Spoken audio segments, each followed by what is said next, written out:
I'd like to start by thanking our two speakers today. Juan-Lorenzo Hinojosa, Ph.D.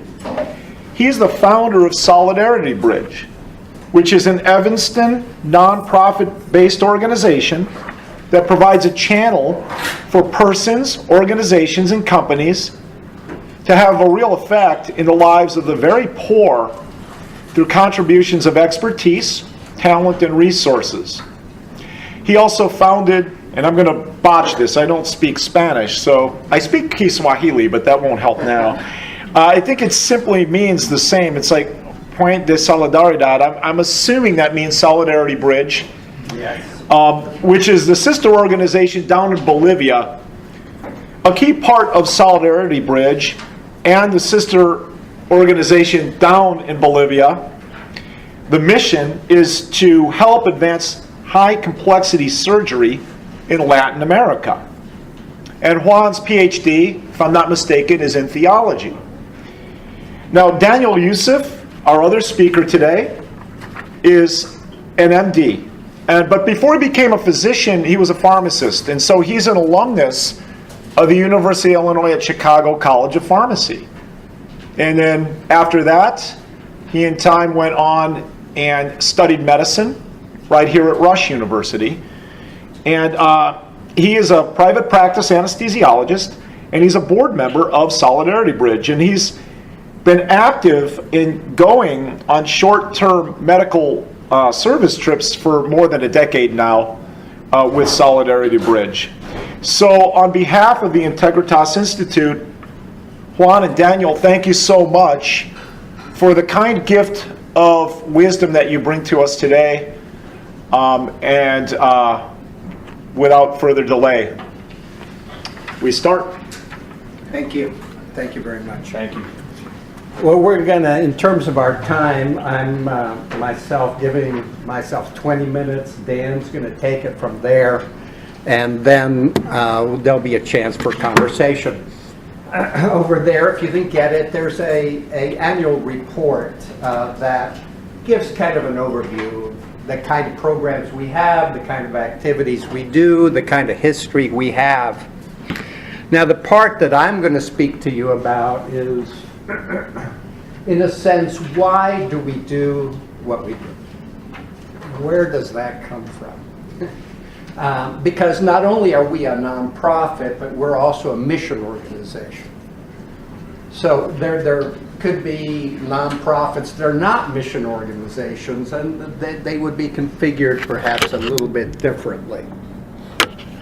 So I would say that if you understood a bit of the social ethics of the Catholic Church, you would understand kind of the impetus that emerges for the kind of work that we do. So just, help you understand that although we are a nonprofit like so many, and we do mission trips like so many, we are a little bit different. We are a mission organization as well. So I'm going to look at the social ethics, and then Dan's going to look at it more from the perspective of the physician and the activity that is connected to what we do. So one could say, putting it simply, that social ethics basically has to do with how we are to be with each other beyond our family. Would be one simple way to put it. It's what role we might be called to play, and what are my rights and responsibilities towards my neighborhood, city or town, country, and the broader world. So the whole question of rights and responsibilities is something that social ethics would tend to deal with. How ought I to relate those with whom I am connected to those with whom I am connected as individuals and as groups?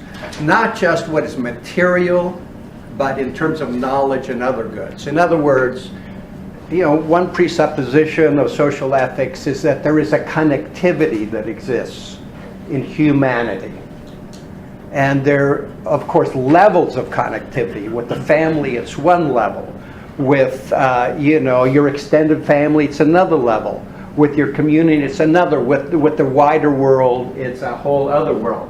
But how ought we then to relate to these various circles and levels, if you like, of connectivity? And it's not just with what is material. So, some people immediately think about money. Yeah, money is part of the picture, but a lot of it has to do with knowledge and other goods. The goods of humanity, if you like. Technology, expertise. And, putting it kind of in a very simple way, what we are given, not just as individuals, but as society and as a culture, we are given to share. So, in different degrees and in appropriate ways, and with the virtue of prudence informing all of this. And in doing that, in fact, we fulfill who we are meant to be. Our human destiny, if you like.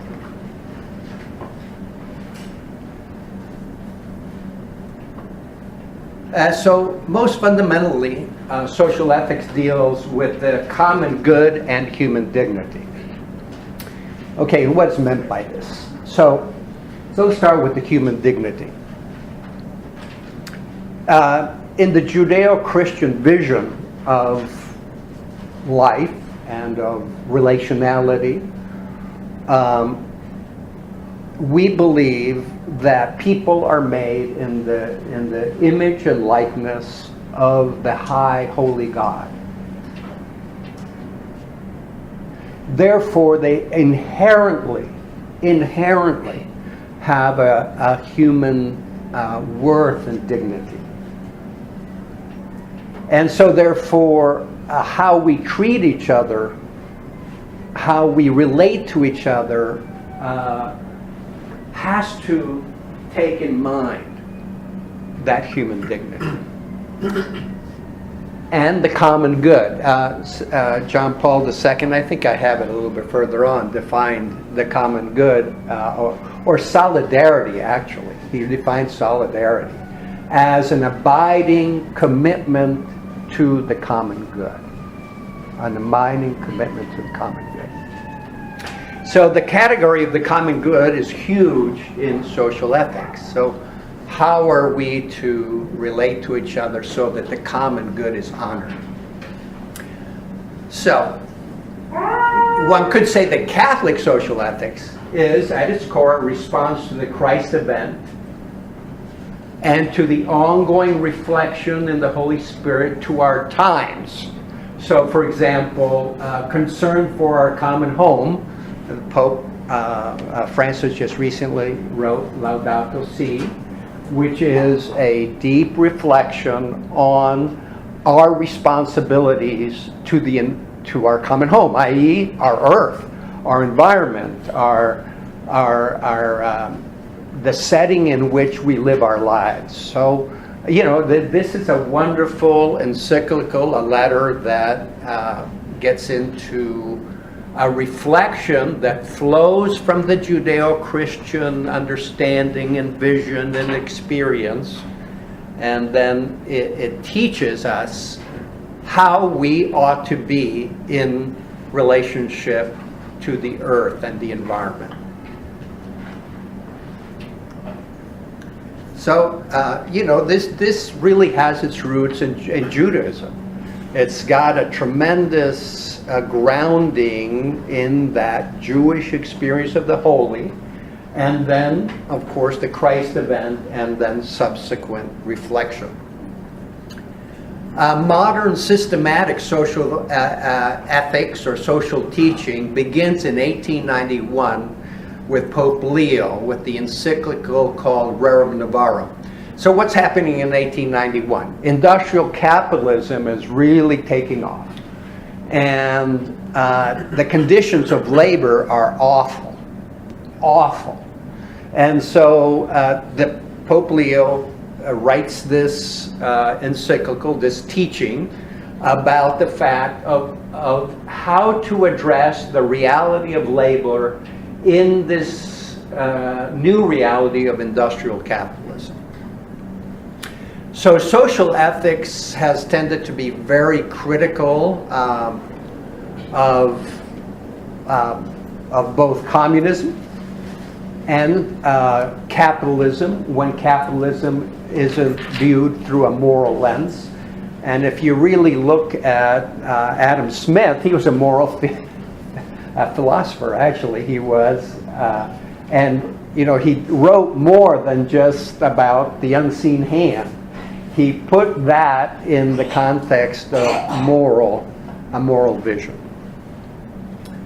So for Catholics, we would see this as authoritative teaching. In other words, it's teaching that we are required to listen to, hopefully connect with, and respond to. And what does authoritative mean? With a voice that comes from authority, dare we to say God's own voice. So it is indeed kind of a heavy, kind of challenge, if you like. Now, I'd like to talk about two principal elements of Catholic social ethics from which spring our mission efforts: social justice and solidarity. And if you haven't gotten the annual report, they're sitting out there. That'll give you a good kind of overview of our work, what we do, the scope of our activity. But the two principles are social justice and solidarity. Social justice has to do with our responsibilities as social beings. And one element of that is distributive justice. What that means is that we have a responsibility and a duty to share our goods. You know, it's sometimes we think about doing this in terms of charity, and yeah, there is an element of kind of goodwill and giving, but there's also obligation. It is what, in fact, God expects of us. And in fact, we will be judged by that authoritative expectation, if you like. So what we are given to share knowledge, advances in technology, all the things that are so critical to now medicine in our own time. So solidarity. Let me just say a few words about that. The Lord hears the cry of the poor. God hears the fact that there are people whose lives are desperate. And if they just had this or that, which is readily available here, it would be a very different reality for them. So, one of the presuppositions here is that God is attentive to us. God is particularly attentive to those who are in need, especially deep need. And so we are not responsible for all the poor, but for those whom God would indicate to us. One way to define it is, as I mentioned earlier, John Paul II called it solidarity as an abiding commitment to the common good. So what is this solidarity business? It's basically an expression of the reality of connectivity at the very heart of existence. What happens to me has an impact on you, whether you know it or not. And that in some mysterious way we are indeed all one. Everyone is one. And so I think solidarity is in part a response to that. It includes some aspects that I identify as mutuality. Okay, so whatever you're doing has to have in it a sense of mutuality and co-responsibility. So it's a collaborative vision. It's a vision that is deeply, powerfully passionate about partnership. So it's not about you going to do good. It's about you going to enter into a relationship out of which an encounter can happen, a dialogue can happen, and then good things can happen. So that's a central part of what solidarity might have as an element of it. And service, of course. So, you're going basically to connect with people. Yes, ma'am. Good question. When you say that we are not responsible for all the poor, but for those whom God would indicate, can you elaborate on that a little bit more? Yes. Sometimes I think people fall into the trap of thinking they have to do everything. You don't.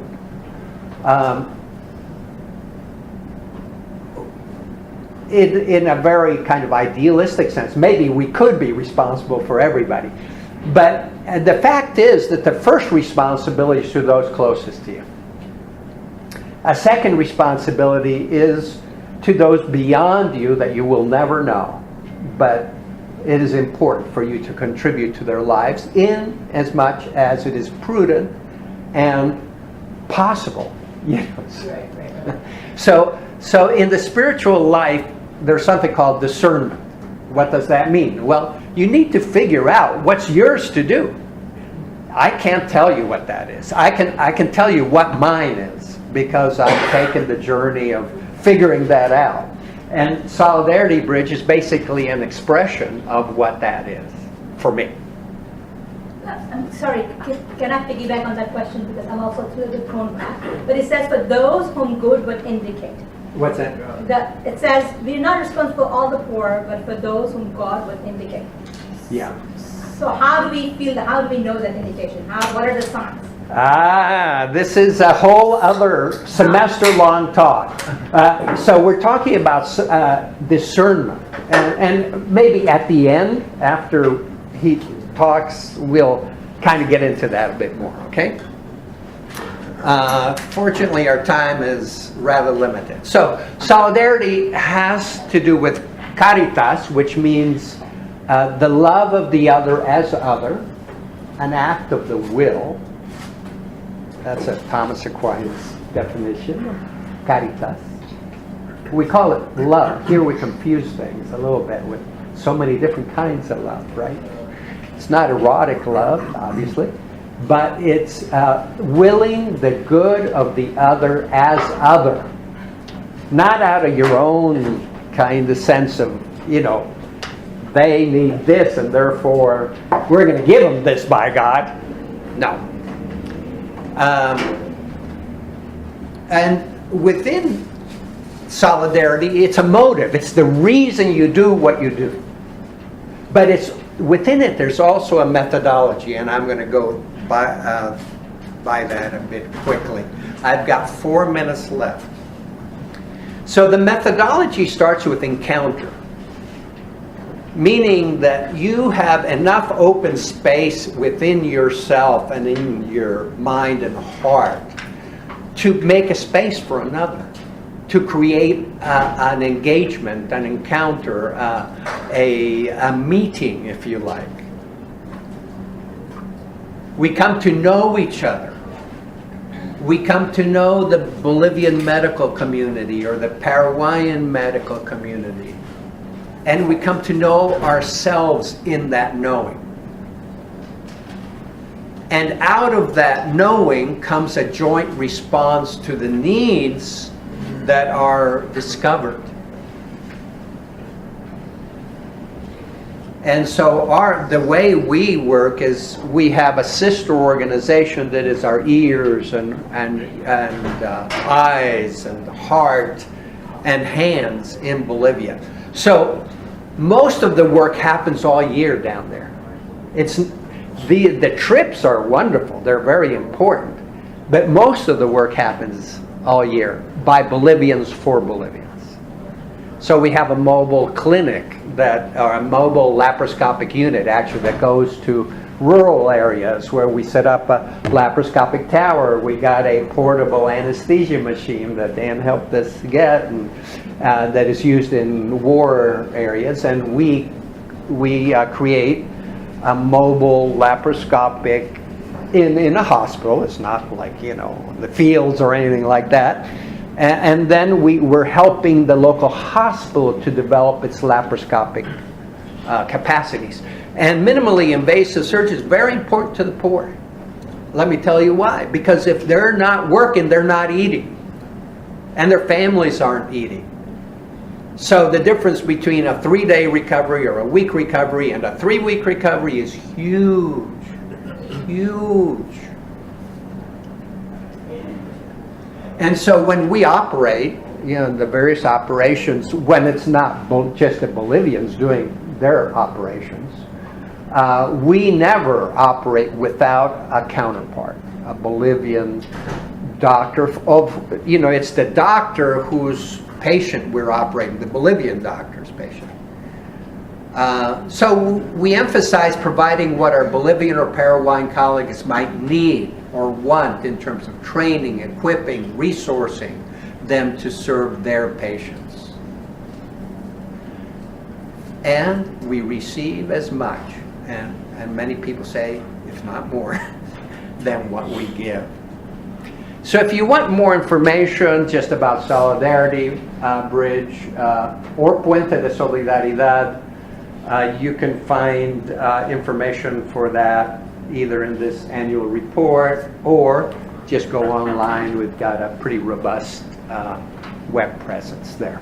So I'll stop right there, 20 minutes, and we'll turn it over to Dave. All right, thank you. You're welcome. I guess first I should say thank you to everybody who was interested and showed up today. We really appreciate your attendance and your support. I want to say thanks to Father Chris for making this opportunity available to us. And lastly, I hope by the end that I can fulfill part of the mission statement on the Integritas website that says you would evangelize university and local community culture with a Catholic version of justice and ethical professional conduct. I don't have as much to say perhaps about the Catholic side, but definitely I'm looking at the literature, sort of the ethics of what goes on in short-term medical service trips. So I hope to inform you just a little bit about that and some of my own struggles with it. Just to repeat, my name is Daniel Yousif. I am a physician anesthesiologist in private practice. My relationship with Solidarity Bridge has been as a missioner for about a little more than a decade, and then also serving as a volunteer member of the board of directors. As I started doing some of this work, it's pretty apparent after a while that not everything goes perfectly all the time, and despite good intentions, there can be serious issues that come up. And for a lot of years and a lot of times, I had a lot of personal discomfort within my own little tummy of, did things go the way they were supposed to go? Is this how an organization ought to be? Is this what mission is about? And I really didn't know often how to reconcile those things, just kind of bumbled around through life. More recently, over about the past year, I was guided through a lecture at the American Society of Anesthesiologists meeting. It was about the global health initiative there. And the book is written by a Professor Judith Lasker, who's a distinguished professor of sociology at Lehigh University. And the title of the book is Hoping to Help.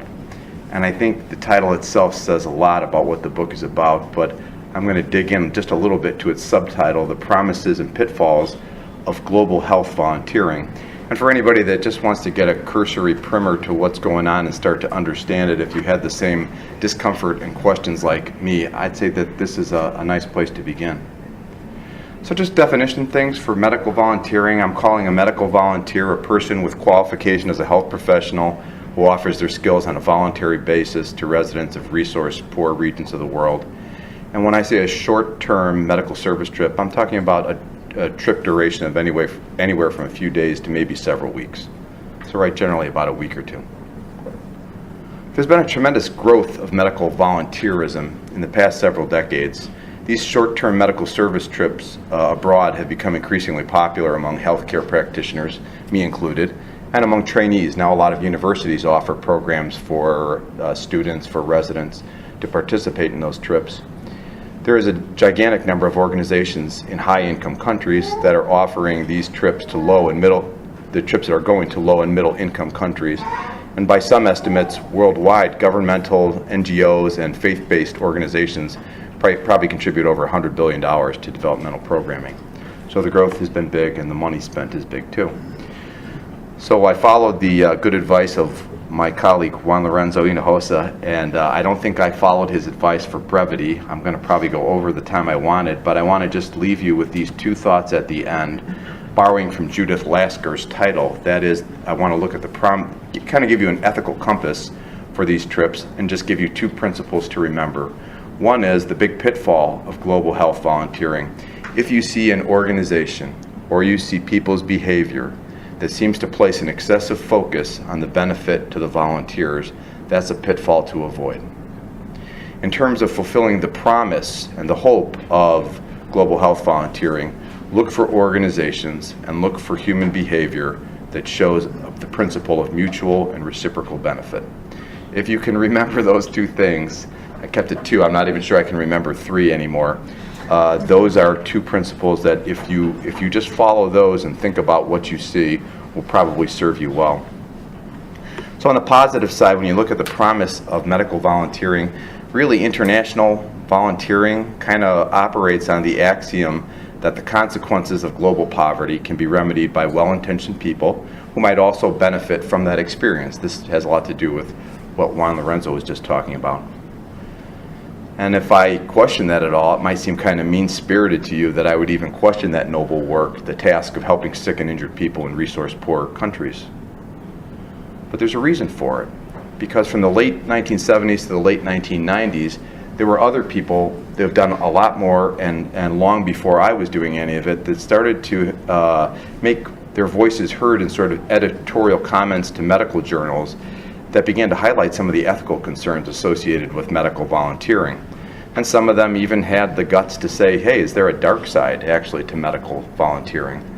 And I want to just go back to that. The pitfall primary premise is that if you find organizations or behaviors that seem to place an excessive focus on benefit to the volunteers, that should in your own mind raise the specter that the volunteering is really a self-serving activity. So I was guided to a particular organization through one of the books I read or something, and I went to that organization's website a week ago, and I cut and pasted this out there, and I've circled a couple things in a red oval to kind of highlight them. I'd like to just read some of this that you can get this very day off the internet if you'd like. It says, would you love to change the world without it costing the earth? Affordable volunteer programs that bring positive change to families in places you want to visit. And I circled that, in places you want to visit. Just a few more lines down, there's a happy testimonial. Join over 18,000 happy volunteers who have traveled with us, and I circled that. And I just want to give you the sense that as you're looking at these kind of organizations that sponsor the trips, some of the verbiage that's used in their advertising and their marketing might lead you to think that there's a lot more benefit being touted to the volunteer rather than to those being served, and that should give you a funny feeling in your tummy, I think. This is from that same website, just a little farther down the page. They talk about their different programs. We at Solidarity Bridge have programs, but they have programs, for example, where they have family volunteering. It says, embark on a family volunteering trip for an experience of a lifetime. There's another trip that's an alternative to spring break. There's nothing inherently wrong with any of these activities, but I would submit to you when you talk about family volunteering, there's a picture on there with, I think, a boy and a girl that look like they're of grade school age, and whether they would have anything to do with fulfilling a principle of mutual benefit is tough for me to believe without seeing it, I think. So when you look at the secular literature, the medical literature, who benefits from medical volunteering? And I'm kind of sorry to say right now the literature points firmly to the volunteers and not to those who we say that we are helping in the developing world. Now, I suspect that some of that could be a publication bias. So for example, if you want to study that, it's a lot easier to have questionnaires and to document the perceptions of the volunteers before they leave and when they come back and what they experience. That's much easier and much less costly research than to take a team, move it to another country with another language and very other complicated processes that would quickly raise the cost and the length of time for that research. So my gut sense is there probably is a publication bias, but just the same, we have to say at this time there's really limited evidence of a long-term benefit to the local communities or to the host partners or the host health systems. And so I just want to go back to the second major premise of what I'm talking about. The primary goal of any organization, any volunteer, should be mutual and reciprocal benefit. And the organizations really carry a heavy burden. They have a moral obligation to ensure that patients and host institutions are not left worse off after the collaboration. And the sending institutions have a moral obligation to improve the care and the service delivery in the host community. So I'm going to just, I hope, go through fairly quickly, highlight some areas of concern. Looking at my time here. Thank you. Look at some problem areas for short-term medical service trips. And I'll go through them in some more detail. But the areas are the short time frame that's inherent in a short-term medical service trip. Some problems with the medical conditions of the patients. There are some odd little areas where you can easily step into a pitfall of ethical double standards, maybe without intending to. There can be situations where the needs of the volunteer seem to take precedent over the needs of those served. There are special issues involved with the local health personnel and the sort of obvious things of cultural and language barriers. And then I'd like to just talk a little bit about some of the characteristics of the volunteers. So when you look at that short time frame, you think about people that are volunteering, they're taking time off work, so probably using your vacation, probably spending your own money, maybe several $1,000s, and you're going to spend that money and take that vacation so you can go work hard in another country helping people out.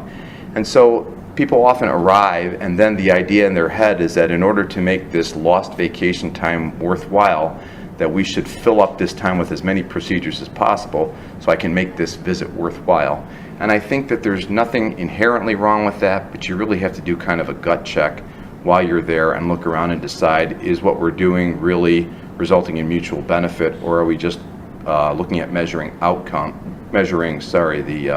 the number of patients done rather than the outcomes.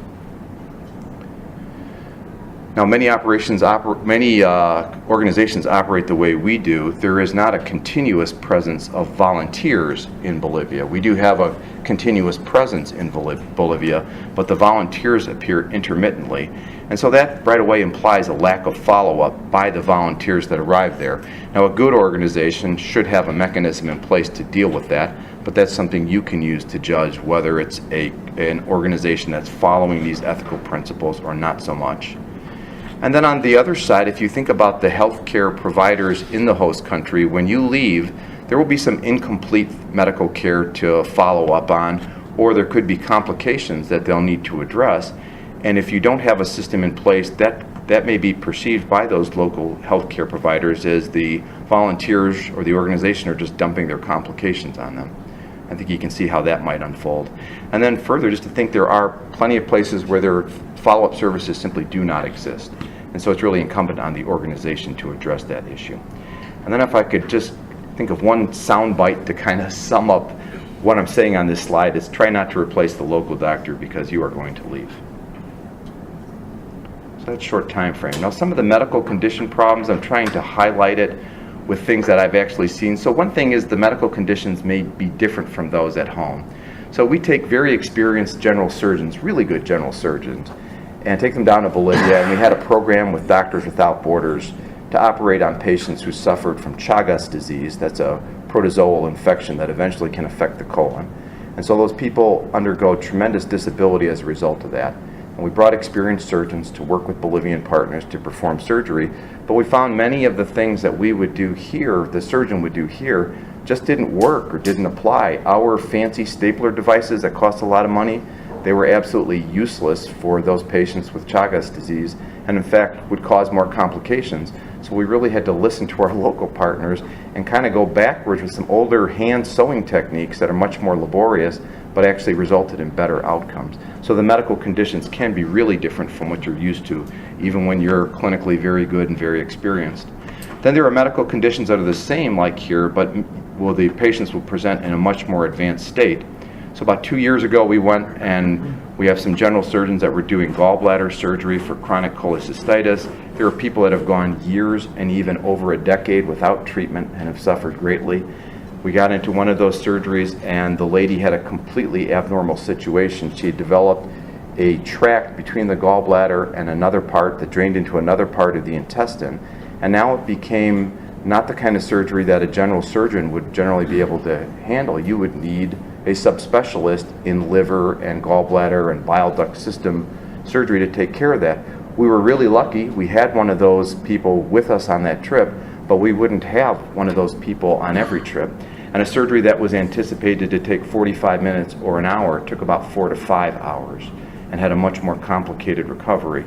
And so if you think about it then, one of the ethical concerns is it's hard to even assess the risk and the benefit to tell the person before you get into that intervention. Then on that same patient, if you think about it, there's often insufficient diagnostic tools at the host site. That patient comes with a little tiny piece of paper from which they did an ultrasound, and that might be adequate for most people, but for some that look more complicated, we might here want other imaging studies or other consultants to come on board, but that may not be available on these short-term medical service trips. And so that was sometimes the absence of a more experienced colleague is another pitfall. I want to get into this sticky thing of ethical double standards because I don't think any of us would think that we would embark on some kind of a moral hazard of an ethical double standard while we were on one of these trips. But I think it can creep in ways that are really unanticipated. So the first thing is rather obvious, but I think then it's so obvious that it becomes invisible and forgotten. And that is this: those local patients really have little or no choice but to accept the care that you offer them. So think about somebody who's had a gallbladder problem for over a decade and has suffered greatly and didn't have the money to get it fixed, or they would have done that a long time ago. And this short-term trip is there for 1 week, and they've offered you the opportunity to have this worked on. And there might be some problems associated with it, but are you really going to stand down and then say, maybe I'll just wait a little bit longer because you might never again have that opportunity? And so what I find is that this doesn't get judged very harshly when the treatment is uncomplicated and there's a beneficial outcome, but you'd better believe that when the outcome is imperfect or there's actually patient harm, this then gets looked at by both your local partners and by the organization. They're going to be judging whether you're a good doctor or a bad doctor based on what the outcome is there. The other thing that I've seen happen that may be a moral hazard is that you land in another country, you start looking around and it's resource poor, and you start noticing how resource poor it is, and you say, gosh, they don't do this that we would do at home, and they don't do that, so I guess while I'm here I really have to kind of accept a different standard. And that can sometimes morph into the thinking of, well, I'm in a different country, so there's really kind of a different set of rules, which is true. I mean, you have to accept some of that to continue on with your work. But on the other hand, sometimes it can present a moral hazard where you take a medical student who wouldn't be allowed to do certain procedures at home or didn't have the level of training to do this unsupervised, and you might start to think maybe it's okay to do it here because different country, different rules. And I would say anytime you see that developing, you should have a gut check, and it should look like this. If you can't do it here, you shouldn't do it there. And then the other thing that I've seen as sort of an ethical double standard is this, I see it as a widespread view among volunteers. Again, they're looking around, seeing how bad things are, how resource poor it is, and then they say, you know, any care is better than doing nothing. And this is the one I really want to advise to guard yourself most against, because it is in direct opposition to the principle of first do no harm. And sometimes it's very seductive to think that any care is better than no care, but I want to reassure you it still is not. Another area of ethical concern can be when the host community starts to perceive that the needs of the volunteer seem to trump the needs of those served. And you don't ever want that to happen. You don't want the volunteers to be perceived as benefiting more than the patient. And so when that kind of thing happens, you'll hear comments by people in the host community that the volunteers are trying something out on the locals before they use that technique at home, or that we have Western residents that are using poor kids as a training ground before they go back home. Those kind of negative perceptions really have to be treated as a matter of urgency. You've got to go to the highest levels of the organization, and if you can't resolve that negative perception, you should stop doing at least that part of what you're doing that's bothering them there at the host institution.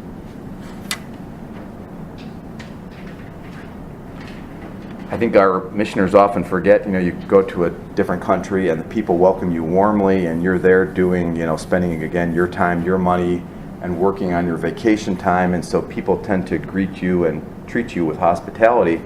But you always have to keep in mind that sometimes the hospitality norms of the host community really requires them to welcome and feed the outsiders. So in our organization, we're not relying upon the host medical community to do that. We have our own organization in Bolivia that takes care of those things, and we are funding that organization to do that. And we have people that are paid. They're not volunteers, they're actually paid workers that do that. And I think you have to be careful about organizations that don't and rely upon you staying in the home of people in the medical community. Not that that would be bad, but at least to consider that there's an ethical concern with that. And then the two more issues require transportation. We encourage our missioners to spend some time in the host country, visiting some tourist sites, going to restaurants, walking among the people so that they can really get a flavor for the culture and the nature of the people that they're assisting. But just the same, you want to have the transportation for those things, not taking up the time of the healthcare community, but rather, again, we have paid staff that would do that or arrange that. And then something even more insidious, I talked about missioners coming down and wanting to do as many cases as they could to make their time worthwhile, but I think they seldom consider that Bolivian nurse working next to them, she's got a family at home, and if you are working ever earlier to start your surgery in the morning and finishing ever later into the night, that can place some real burdens on them. Something as simple as transportation can be much more costly off hours, not attainable off hours. They can't fulfill their duties that they might have at home with their family that didn't go away just because your mission group came down. And in fact, even traveling at unusual hours could then become physically dangerous for them. So you kind of have to really look at that big picture to stay away from those moral hazards. Now, as far as relations with local health personnel, in the worst case scenario, and this is written about in the secular literature, and I've seen this sort of thing myself, you never want to leave that local staff with the impression that the volunteers are insensitive or are arrogant or are disrespectful or undervalue the local knowledge of the healthcare community there. That would be another thing that should get immediate attention and get resolved and not allowed to continue for the entire time. And you have to also consider that when you depart, the already overstretched local healthcare services, they're going to still deal with some of the aftermath of your visit. There's going to be stuff that will naturally crop up, and your organization should be able to account for that and not leave that burden on them. And in addition, while you're there working, don't worry, those local healthcare providers realize very well that they're being taken away from their regular patients and their regular duties. So you've got to be at least mindful of that aspect of their assistance with the mission. Just a few more things, the sort of obvious cultural and language barriers. Certainly when you plunk down in another culture, problems can occur due to our own ignorance of the local culture or sort of a superficial knowledge of it or making superficial assumptions. I have many times experienced this next thing about poor communication. I think it's just that it becomes very obvious to me when we bring our own translators down and we put them in all patient care areas and they're there continuously. So, but I'm always stopped at some point in the mission when I realize that our translator who's speaking Spanish to a patient, the patient still looks bewildered, and then either a nurse jumps in or a family member jumps in and starts speaking the indigenous native tongue of Quechua to them. And now I find that I'm in a very, very complicated situation involving at least 4 people with conversation going back and forth in 3 languages. And in that moment, you have to do kind of a gut check and say there's a lot of possibility for incorrect translation that could easily result in incorrect diagnosis or inappropriate treatment. And then there's a more insidious thing that can happen. If you think about it, like for example, we'll have mission trips to Bolivia that are in the depth of the North American winter, and so we travel to South America when they're in the depth of their summer. It's very pleasant and nice.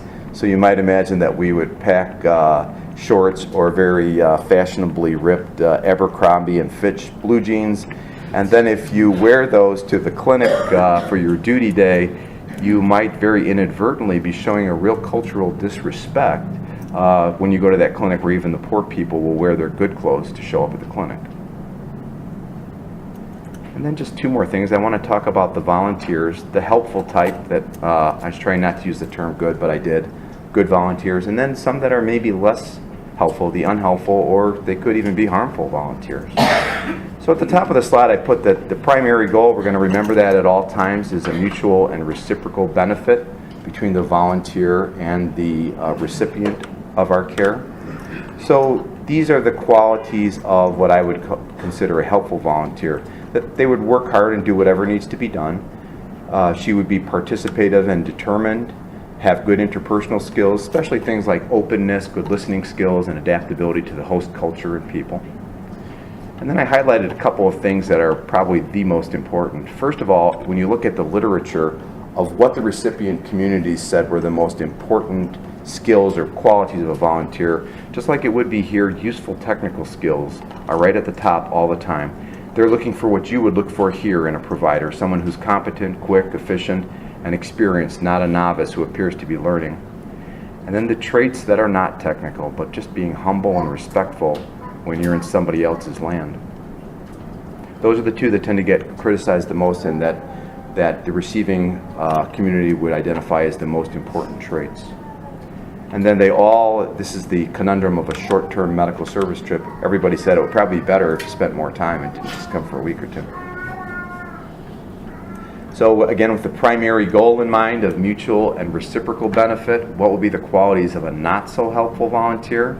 If they're unwilling to follow rules or complete assigned duties, people who are not respectful or very demanding, poor communication skills or cultural insensitivity.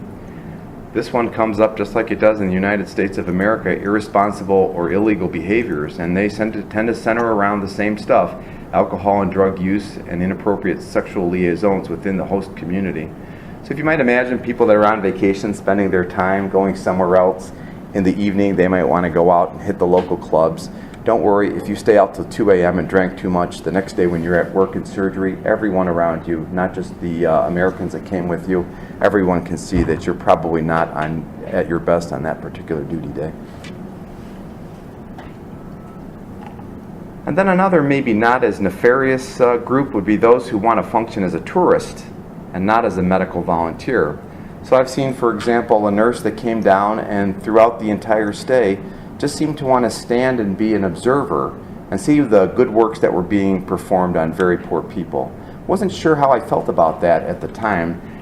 She didn't really produce any direct harm, but it's hard to say that that really is in line with the primary goal of mutual and reciprocal benefit. Hard to see how that's a reciprocal benefit. You never want to be perceived by the host as volunteering to gain experience to take back home. And then there's always a small subcategory that they're coming to the developing world, but they seem to have great difficulty forgoing the comforts that we would experience in the more developed world. Dan, we've got just 10 minutes. Okay, so that's it. This is my good thing. Thank you for the reminder. Those are the two principles that I'd like to leave you with. You want to avoid an excessive focus on the benefit to the volunteers and look for organizations that seem to exhibit a mutual and reciprocal benefit. Thank you.